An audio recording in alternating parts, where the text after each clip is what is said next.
హైదరాబాద్లో మరోసారి కాల్పులు కలకలం రేపై గచ్చిబౌలిలోని పిజ్రం పబ్లో తనిఖీలు చేస్తూ ఉండగా పోలీసులపై కాల్పులు జరిపాడు ఓ నేరస్తుడు. 2 రౌండ్ల కాల్పులో కానిస్టేబుల్ బౌన్సర్కు గాయాలయ్యాయి.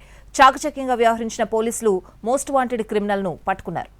హైదరాబాద్ గచ్చిబౌలిలోని ప్రిజం పబ్లో కాల్పులు జరిగాయి. పబ్లో తనిఖీలు జరుగుతున్న సమయంలో ఒక్కసారిగా గన్ పేలింది.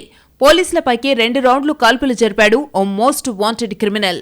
కాల్పులు జరగడంతో ప్రిజం పబ్ వద్ద ఒక్కసారిగా టెన్షన్ వాతావరణం ఏర్పడింది. ఏం జరుగుతోందో తెలియక అక్కడున్న వారంతా ఆందోళనకు గురయ్యారు. చాకచక్యంగా వ్యవహరించిన పోలీసులు నిందితుణ్ణి అరెస్టు చేశారు. కాల్పులు జరిపిన నిందితుడు మోస్ట్ వాంటెడ్ క్రిమినల్ బత్తుల ప్రభాకర్గా పోలీసులు నిర్ధారించారు. కొంతకాలంగా నిందితుడి కోసం గాలిస్తున్న సీసీఎస్ పోలీసులు పబ్లో ఉన్నాడనే పక్కా సమాచారంతో అక్కడికెళ్లారు. పోలీసులను చూడగానే కాల్పులు జరిపాడు ప్రభాకర్. సాయంత్రం 7:30-7:45 మధ్యలో మనకు బత్తుల ప్రభాకర్ అనేటివాడి గురించి ఒక ఇన్ఫర్మేషన్ వచ్చింది. దానికి మన సీసీఎస్ టీం ఇమీడియట్గా అక్కడికి వెళ్ళడం జరిగింది, ప్రిజం పబ్ దగ్గర. అలాగే అతన్ని గుర్తించి ఇమీడియట్ అతన్ని పట్టుకోవడం జరిగింది. ఈ పట్టుకోవడం క్రమంలో అతను ఇమీడియట్ అతని దగ్గర ఉన్న ఫైర్ ఆర్మ్తో మన టీం మీదే కాల్చింది చంపాలని. అక్కడ మన వెంకటరెడ్డి అనే హెడ్ కానిస్టేబుల్కి గాయాలు తగిలాయి. కేవలం 26 ఏళ్లున్న బత్తుల ప్రభాకర్పై తెలుగు రాష్ట్రాల్లోని పలు పోలీస్ స్టేషన్లో 80కి పైగా కేసులున్నాయి. 2 రాష్ట్రాల్లో మోస్ట్ వాంటెడ్ క్రిమినల్గా ఉన్నాడు.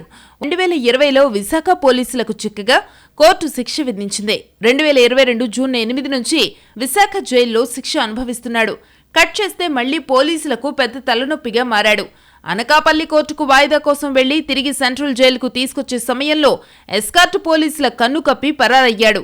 2023 నుంచి ప్రభాకర్ పరారీలోనే ఉన్నాడు. 80 నుంచి 70 వరకు కేసెస్లు ఉన్నాయి మన తెలంగాణ అండ్ ఆంధ్ర 2 రాష్ట్రంలో. ఇతను హెచ్బీ బై నైట్ అలాగే ఈ రాబరీ కేసెస్లో ఇన్వాల్వ్ ఉన్నాడు.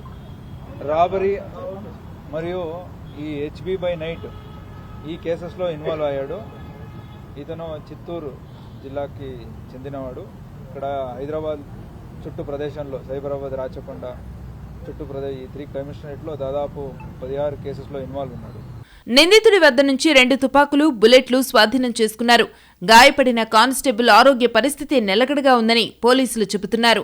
చిత్తూరు జిల్లా వడ్డీపల్లికి చెందిన బత్తుల ప్రభాకర్ చిత్తూరు జిల్లాతో పాటు విశాఖ, పశ్చిమ గోదావరి జిల్లాల్లో తాళాలు వేసి ఉన్న ఇళ్లల్లో చోరీలకు పాల్పడ్డాడు. అతనిపై 100 కేసులున్నాయి.